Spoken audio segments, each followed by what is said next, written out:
Sa kulungan naman ang bagsak ng isang lalaki matapos ereklamo ng dati niyang kasosyo.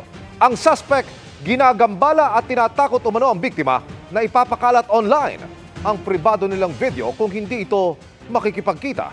Narito ang eksklusibo kong pagtutok. Kunyari room service. Service lang po. At nang mabuksan na ng room boy ang silid, Po dyan. Ikaw ay nakaresto namin. Saan, sir? Kasalang photo and video ko yung receive. Ha? At grade threat, grade coercion at 9262. Ikaw ay may karapatang manahimik. agad na pinosasan ng mga operatiba ng PNP Anti-Cybercrime Group ang kanilang target. Sir, pwede wala ng video? Hindi, kailangan namin tayo. Inaresto ang naturang suspect matapos niyang pagbantaan umano sa cellphone na hihiyain online ang dating kasosyo sa negosyo. Pero ayon sa suspect, matagal na silang walang contact ng complainant na dati rin niyang kaklase. Sorry, nakablock kasi yung number niya sa akin eh. Yung Viber. Yung Viber. Viber, matatawagan na. Sir, Pero nang tawagan ng mga pulis ang cellphone ng suspect gamit ang sa complainant.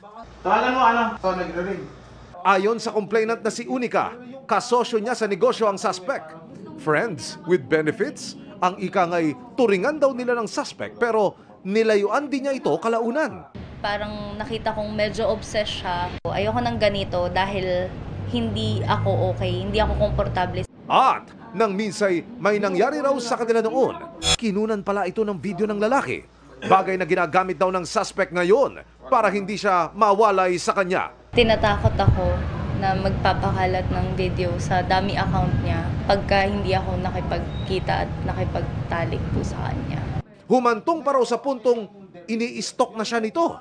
Hindi ako titigil, guguluhin kita habang buhay. Then nagmamakaawa po ako sa kanya na ako pwede pag-usapan namin kasi sobrang stress na po ng inaabot ko. Sa trabaho po, magsisend siya ng picture, nasa labas siya ng office. One time, nagsend din siya ng picture na nasa labas siya ng subdivision. At kahapon, nang muling mag-chat ang suspect sa kanya, isinumbong niya na ito sa mga pulis na agad nagsagawa ng entrapment. Nung hinihingi ni victim yung proof kay suspect na na di-delete nga, hindi pumayag si suspect. Gusto niya maghubad muna si victim. Doon siya pumasok sa banyo at tumawag na sa mga operatiba. Babala ng Anti-Cybercrime Group ang ilang kalintulad na reklamong kanilang natatanggap. Pinagkakakitaan na ngayon ng sindikato.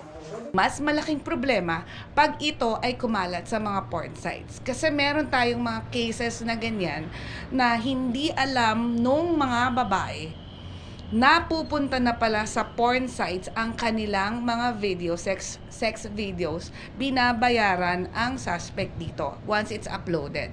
Pinag-iingat ng Anti-Cybercrime Group ang publiko sa ganitong krimen, lalo't tumataas daw ang crime rate. Tumataas in a sense na marami na ang nagsusumbong. Before, di ba, traditionally, ayaw ng mga babaeng magsumbong because of shame. Now, because continuous yung public awareness natin na kayo ay biktima at hindi to nakakaya, that it could happen also to other people, then they start coming out and complaining. Kinasuhan na kanina ng paglabag sa Anti-Photo and Video Voyeurism Act at VAUSI Law at grave coercion ng suspect na ayaw magbigay ng komento ng aming tanungin. Wala kang komento. Wala comment siya. Para sa GMA Integrated News, Emil Sumangil, Nakatutok, 24 Oras.